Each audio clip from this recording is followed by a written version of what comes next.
বুড়ি হচ্ছি তো হচ্ছি, বয়েই গেল। তাই বলে কি আমার একটু ইচ্ছে হতে পারে না?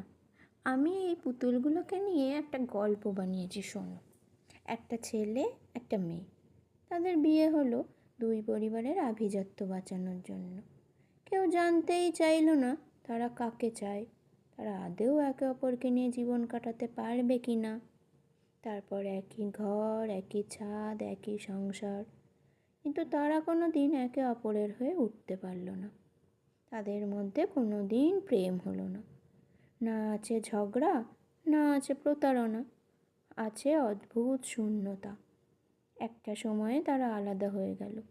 ছেলেটা তার কাজ, দায়িত্ব, অভ্যাসের ভেতর বেঁচে রইল, আর মেয়েটা বাড়ি, সম্পর্ক সব ফেলে সন্ন্যাসিনীর জীবন বেছে নিল, ঈশ্বরকেই ভালোবেসে ফেলল।